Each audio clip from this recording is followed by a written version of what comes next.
everybody, it's your girl Karaleise. How you guys doing? I'm doing okay. Just okay, you'll ask? Yeah, just okay today. There's just so much going on in the world, so much going on in the world. It's hard to wake up and not feel grateful. I'm seeing the tragedies of other people in the country, and there's just a lot going on. So every time I wake up and I'm in my right mind and I have my family, I didn't wake up to that type of devastation outside of my control. These people did nothing. They didn't deserve it, so it's hard not to feel grateful that you're lucky, and it's also hard not to think, how could this happen?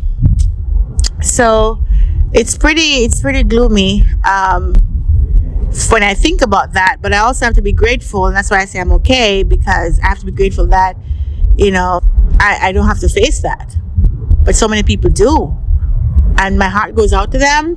Prayers for them. It really makes you question some things. A lot of things don't add up, in my opinion, but we just have to see how it plays out. Just hope that when tragedies like this happen, that there is a greater good that these people will realize. I've often found that when you're going through it, it feels so terrible.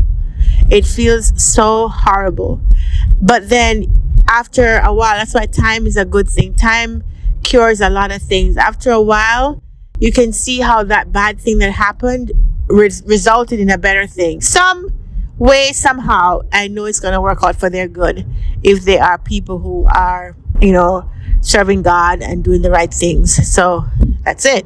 That's what we got to do, so prayers for them. So what do I want to talk about today? I want to talk about the problem that I see in a lot of projects I work on. And it's typically coming from whoever is determining the vision and the roadmap for your product or your service, or if you have an R&D department, whoever the R&D folks are. I find that there's always pressure to do more stuff, build more stuff, have more features. Everybody's going AI. Add AI somewhere, right? Because you have to be able to sell. And in order to impress the potential buyers, you now have to build stuff that they might find attractive. You now have to put in features that you can then go and sell. And that's where the problem comes in.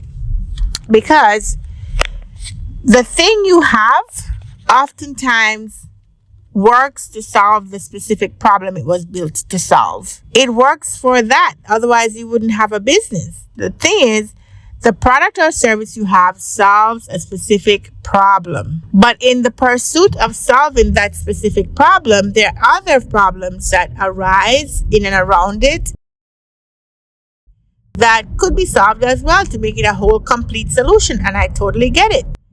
But where I draw the line is where product managers, project managers, senior leadership, they're always on this feature thing. They want to add more features. They have to have some roadmap for the next future. So they have to put something on there, and you have to show that you're growing, and you have to help the sales team, and you have to. And so you end up becoming a feature factory.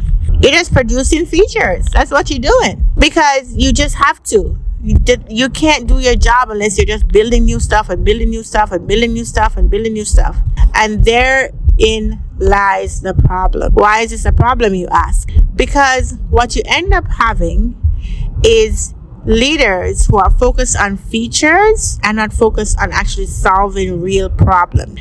You also end up having leaders who end up creating all of these features that are cool, sounds great, but the core thing for which they exist that still has problems aren't getting the focus it needs, because you're spending your energy, your resources on building new features. So you build more stuff and build more stuff and build more stuff, and then everything you build have to be maintained. Every single thing you build will have to be maintained, have to be tested. You have to document. There's a whole ripple effect of new things. So the more new things you build, the more things you have to maintain, and there goes your resources as well. When the truth is, a lot of the things that you build, they're not material enough for the customer to buy the product based on that thing alone. The real thing that the product or service does, its core, sometimes that part works but needs to be refined, needs to be improved, and that's the part that sometimes doesn't even get the attention because you're busy building new stuff. So my advice is not that you don't build new stuff at all, but the roadmaps have too much new things on them. Like, I give an example. I work in banking, right? And we have so many things that we need to do in our banking application, right? Because it's a great solution. It does so many cool things. It's really amazing. But, banking does have changes, right? It's not always going to be the same. There's regulatory changes. There's just, we have to keep up with what is expected of apps and web applications based on what's going on in retail. So we come under fire because we're not as cool and as easy as some of the retail apps. So we have to try to make it look that way, even though the level of effort is much higher. So yeah, there's always a bunch of stuff to do when you're managing a banking application. But you also have to sell it, right? So in order to sell it, you have to make sure it's doing a lot of cool things that legacy banks can't do, right? So that's where R&D comes in, and they invent new stuff, and it's all cool. And now we want to go AI in our application. We want to do AI stuff. We want to make it really, really cool. But the problem with AI is that it never ends. It's like the minute you have some AIs, there's more AI you can do, and more machine learning, and more and more and more and more and more. It's like a bottomless pit. So now you end up having a lot of resources, making the thing as smart and as intelligent as possible. But then some of the core things that need to just have a few enhancements sometimes don't get done, don't get prioritized to the roadmap because, hey, flashy stuff over here. So I always feel a little disillusioned that anybody who's managing a roadmap, we always try to balance out, fix existing issues, reduce the technical debt, add some new things in here and there so we can push our product forward and blah, blah, blah, right? So we have these buckets of things that we want to have something in those buckets. So you're not focused on only one thing. But I think that's a bad approach. I think you should just leave the new things alone for a little bit and make sure the core things are working well. Really make it robust in the core things that, this is the main reason people pay you money. Make these things super robust, make these things on fire. And it may be that you might be feeling like you're behind the competitor because they're going to be doing the flashy stuff and there's stuff that they can sell. And that's always the catch, right? People are like, if you don't do these things, you're not going to be able to compete. You're going to go up for this bid and they're going to choose the next man because he has all this flashy stuff. But I think if they were to just say, hey, 2025, this year, we're just going to do, if the product leadership could just say, this year, we're going to eat dirt. We're going to do nothing but removing technical debt, improving these crucial features, making these features, which are our core features, super, super robust and great, right? We're going to do that.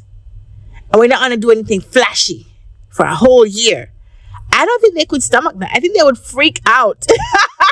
I think they would go oh my God, nothing new. Oh, it's like a junkie. They need new stuff. You got to feed them the new stuff. But if we were to ever do that, I think companies across the board, if they're ever software companies in general, this is just everybody. If you were to just focus on the things that are making your core product work and just leave the flashy stuff out of it for a year or so, now you have core stuff that really works. And I'm not saying that things won't break and you might not need to go back to them and revisit them. Yes, you do. But the next year, you can just say, okay, we can spend 75% of our time on flashy stuff. Okay? Because the core stuff, they're good, they're solid, people are happy with them, they work well, and they're not going to break. And we can just go, flashy stuff. Yes, you have to maintain. So don't get me wrong. I know you have to maintain whatever we built. So we have to maintain the core stuff that we just focused on. But if we were to do that in 2 years, you'll be much further along than if you're just doing a little piece of this, every year. So all the roadmaps I've seen, from banking to healthcare to insurance to customer support, to all the roadmaps I've seen, they're always slicing and dicing and trying to meet a little bit of everything across the board. And I always disagree with it. I always say this is not a good roadmap. Because I think, first of all, it's good to sell. It's good for a meeting. It's good to present. Because if you do otherwise, the salespeople are going to fight you and say, oh, we need to do this and this. And then the leadership C-level is going to be like, oh, why are we only doing this and this? But if we ever got support from C-level execs to say, bro, we are buckling down on these features. This is what we're going to focus on.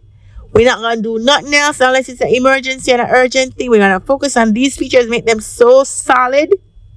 You know what I'm saying? Once we do this work, when I don't have to do it again, this thing is done. This thing is going to be so amazing. And just get those things out, because it's very annoying when core things that should work don't work. But you're building AI stuff over here. I can't log in. I get a forgotten password. But hey, we have AI over here doing something else. And don't make no sense. To me, don't make no sense. Buckle down on the stuff that's core. Buckle down on your authentication. Buckle down on your security. Buckle down on your core features that they must have to call your product whatever the product does.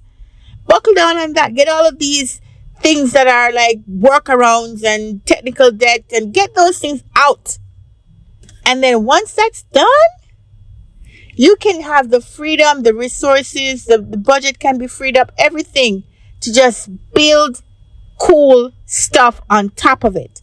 And I promise, I believe with that, you'd eat dirt for a year, and then the next couple of years you're just making money, because now the competition can't catch up to you, because they were busy just being jack of all trades, trying to do a little bit of everything. But you focus on what you needed and got that right, and then you can just build on top. All the cool stuff coming in one after the other.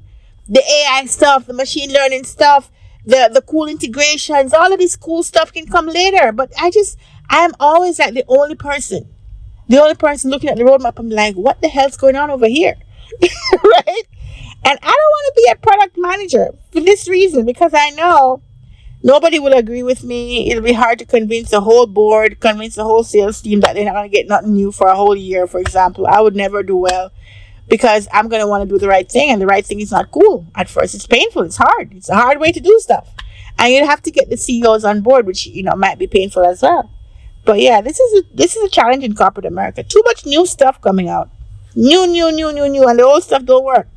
So if you're a project manager or product manager listening to this, take my advice and see if there's any way you can get the team to focus on just fixing the stuff that's broken, okay, without building new stuff. Fix the things that don't work. They are annoying your customers. They are annoying your support people. They are annoying your developers. They're annoying your business analysts who have to write requirements around them, because we know that part don't work, right? So let's just fix the shit.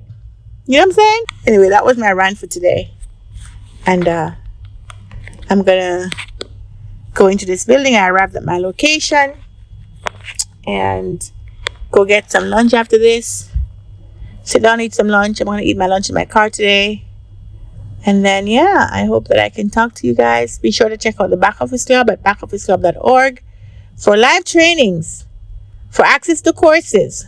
When you take my courses, you know everything, okay? From zero to the end. You know how to do everything. I have 6 courses on the Back Office Club. If you take those courses, I promise you, you will ace any interview, and you will be able to start your career or grow your career. I promise you. It's also practical. So go check out the backofficeclub.org, and I will see you guys in the next episode of this podcast. And take care of yourself until then. All right? Take care. Bye.